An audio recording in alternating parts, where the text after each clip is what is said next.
예수님의 활동을 많이 돕는데 그중 마리아라는 이름이 참 많이 등장합니다. 사복음서에만 마리아라는 이름을 가진 여인이 무려 5명이나 나옵니다. 모두 예수님을 섬기는 여자들이죠. 첫 번째 마리아는 예수님의 어머니 마리아입니다. 성령에 의해 예수님을 잉태하고 요셉과 결혼하여 예수님 외에도 4명의 아들을 두었고 또 딸들을 낳아 길렀습니다. 예수님의 십자가 죽음을 지켜봤죠. 그리고 이후에 사도 요한이 모시게 됩니다. 그리고 에베소에서 죽습니다. 두 번째는 사도 야고보와 요한의 어머니 마리아입니다. 예수님의 이모가 되죠. 세베대의 아내입니다. 갈릴리로부터 예수님의 전도 여정에 동참하였고 예수님께 2 아들을 청탁하기도 합니다. 요즘 말로 하면 치맛바람을 일으켰다. 그 원조가 되는 것이죠. 예수님의 십자가 죽음을 다 지켜보았고 안식일 다음 날 예수님의 무덤을 찾아가기도 합니다. 또 세 번째는 작은 야고보와 요셉의 어머니가 바로 마리아입니다. 작은 야고보는 알페오의 아들 야고보이죠. 알페오의 아내로 갈릴리에서부터 예수님의 전도 여정에 쭉 동참하였고 십자가의 죽음과 그리고 또 안식일 다음 날 예수님의 무덤을 찾아간 여자가 바로 작은 야고보와 요셉의 모친 마리아가 되겠습니다. 네 번째는 나사로의 여동생이 또 마리아가 있죠. 나사로의 가족은 나사로, 마르다, 마리아 이렇게 3남매가 살았었는데 그 막내 동생이 바로 마리아입니다. 그 고향이 베다니였습니다. 예수님과 굉장히 가깝게 지냈었는데 예수님께서 고난받으시기 직전에 발에 향유를 붓고 이 머리털로 예수님의 발을 씻겨준 여자가 바로 나사로의 여동생 마리아입니다. 신학자 폴틸리는 이것을 거룩한 낭비다 라고 말했습니다. 5번째 막달라 마리아입니다. 오늘 본문의 마리아입니다.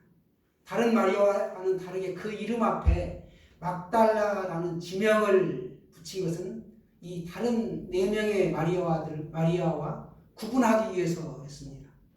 막달라라는 마을은 갈릴리 호수 서쪽 항구에 있는데 디베리아 북서쪽으로 약 5km 정도 거리에 위치하고 있는 마을이죠. 작은 아주 성읍이었습니다. 이 막달라인이라 부르는 이 마리아는 한때 7 귀신이 들려 고생을 하다가 예수님에 의하여 온전하게 치유를 받았습니다. 예수님의 3년 반의 공생의 기간 중에 보시게 되면 약 1년 반 이상을 갈릴리 호수를 중심으로 사역을 하시는데 이때 이제 막달라 마리아가 노임받고 치유받은 것을 알 수 있습니다. 그녀가 7 귀신이 들렸다. 귀신이 하나만 들려도 얼마나 괴롭겠습니까? 그런데 무려 7 귀신이 들려서 복잡해서 고생하는 것을 예수님을 만난 이후에 예수님이 이 여인을 고쳐주셨고 막달라 마리아는 치유받은 이후에 전폭적으로 헌신하게 되죠. 이렇게 큰 은혜를 입었기에 나몰라라 할 수가 없었을 것입니다. 예수님을 따랐던 여성들 가운데 가장 핵심적인 역할을 했던 사람이 바로 이 막달라 마리아였습니다. 예수님이 십자가에 못 박혀 운명하실 때 그 자리에 있었고 시신이 매장되는 현장에도 이 막달라 마리아는 있었습니다. 그러니까 주일날 안식 후 첫날이 주일이죠. 이른 아침에 예수님의 시신에 기름을 바르려고 무덤을 찾았고 예수님의 부활을 처음으로 목격한 사람이 바로 이 막달라 마리아였습니다. 하나님의 영광이 예수님의 부활로 드러나게 되죠. 그런데 그 하나님의 영광이 드러난 자리에 가장 먼저 목격한 사람이 바로 이 막달라 마리아였다는 것이죠. 예수님의 제자들은 다 도망갔습니다. 베드로도 마찬가지로. 심지어 가롯 유다는 예수님을 팔기까지 했죠. 누가복음 7장에 나오는 바리새인 시몬의 집에서 향유를 부은 이름을 알 수 없는 여인이 등장하는데요. 그 여인은 그 마을의 창기였습니다. 막달라 마리아와는 다른 여자지요. 또 유명한 뮤지컬 중에 보면 지저스 크라이스트 슈퍼스타라는 뮤지컬이 있습니다. 거기에 보면 막달라 마리아를 예수님의 연인으로 이렇게 묘사를 하는데 이 같은 경향은 많이 진실이 왜곡된 것이죠. 우리가 이 시간 분명히 알아야 할 것은 막달라 마리아는 사람들의 호기심을 자극하고 재미를 위해 성경 이외의 온갖 추측으로 만들어낸 마리아가 아니라는 것이죠. 그 만들어낸 마리아와는 거리가 아주 먼 마리아입니다. 예수님을 수행하여 함께한 사람들 가운데는 12제자 외에도 다수의 여자들이 있었다는 것을 우리가 알 수 있습니다. 유대 사회에서는 전통적으로 여자들은 남자와 동등한 지위를 갖지 못했고 또 온전한 인격으로 대우를 받지 못했습니다. 하지만 예수님은 공생의 초기부터 이 몇몇 신실한 여인들을 전도 여행에 합류시켰고 또 천국의 일꾼이 될 자격이 이런 외적인 조건에 달려있지 않다는 것을 보여주고 있습니다. 천국은 자신의 죄성과 연약성을 시인하고 주님의 은혜만을 겸손히 간구하는 자에게 활짝 열려 있습니다. 예수님은 여자들을 제자로 받아들임으로써 당시에 존중받지 못했던 그 여자들의 인격과 여자를 남자들의 소유물 정도로 여겼던 유대인들 그리고 또 그것을 정당화해 주었던 유대교와는 전혀 다른 모습을 보여주셨습니다. 예수님은 여자들에게도 남자들에서 똑같이 구원의 가능성과 복음의 증언자로서의 그 모습을 발견하신 것이죠. 어느 날 한 농부가 일을 하기에 밭에 나갔습니다. 몇 시간 동안 계속해서 일을 열심히 하다가 잠시 동안 쉬기에 큰 나무 그늘에 가서 들어 누웠습니다. 그런데 푸른 하늘에 하얀 구름이 뭉게뭉게 떠가는데 보니까 그 구름들이 글자가 쓰여 있는 거요. 그자와 전자가 눈에 보이는 겁니다. 그자와 전자, 그자와 전자라 몇 번이나 이렇게 되뇌이다가 그것이 하나님께서 자기에게 뭔가 사인을 보내는 계시하는 증표라고 여기고 그 뜻을 알기 위해 고민을 합니다. 그러다가 갑자기 떠오르는 생각에 무릎을 탁 치면서 기뻐하게 되죠. 맞아, 바로 그거야. 그 자는 그리스도를 저는 전하라. 그는 그 길로 신학교에 입학하였고 얼마 되지 않아 모든 과정을 이수하고 목회자가 되었습니다. 그러나 생각한 대로 목회가 잘 되지 않았습니다. 그러던 어느 날 기도하던 중에 음성을 듣게 되죠. 그 그리스도를 열심히 믿고 생업에 전념하라 이렇게 해석을 하게 됩니다. 자기가 성령의 음성을 듣지 않고 자기 마음대로 신학교에 가서 있을 때는 잘 풀리지 않았지만 성령의 음성을 듣고 기도 중에 이렇게 순종했을 때 새로운 또 사역의 장이 펼쳐지게 되었습니다. 우리가 주의 종이 누구나 다 될 수 있죠. 그러나 아무나는 아닌 것입니다. 그만큼 순종하고 나가기 어렵다는 것이죠. 여러분은 있는 그 자리에서 충성되이 주님을 섬기시기를 원합니다. 우리가 3절 후반절에도 보시면 자기들의 소유로 그들을 섬기더라. 아멘입니까? 예수님의 전도사역 배후에는 이와 같은 여인들의 헌신적인 섬김이 있었습니다. 은혜를 입은 여인들이 그 은혜에 감사하는 마음에서 자신들의 소유를 헌금했고 이렇게 여인들의 재정적인 섬김은 한 번으로 이례적으로 끝나는 것이 아니라 연속적이었다는 점에서 이들의 도움이 예수님의 사역에 있어서 매우 중요한 부분을 차지한 것입니다. 예수님의 사역은 크게 우리가 말씀을 가르치고 전파하고 병든 자를 고치고 회복시키고 이런 것들이죠. 그리고 귀신을 쫓아내는 특별한 또 은사가 있었습니다. 로베르트손이라는 사람의 말처럼 우리 모두는 가장 비천한 육체일지라도 하나님의 인도하심에 의해 고상하게 될 수 있다 라고 이와 같은 이야기를 했는데 정말 그렇습니다. 인격이 다 파괴된 채 저주받은 인생이었던 이 막달라 마리아는 예수님을 만남으로 사악한 귀신이 물러가게 되었고 예수님을 섬기게 되었던 것이죠. 그가 고뇌와 암흑 속에서 살 수밖에 없는 인생이었는데 하나님의 은혜로 새로운 삶을 살게 되었습니다.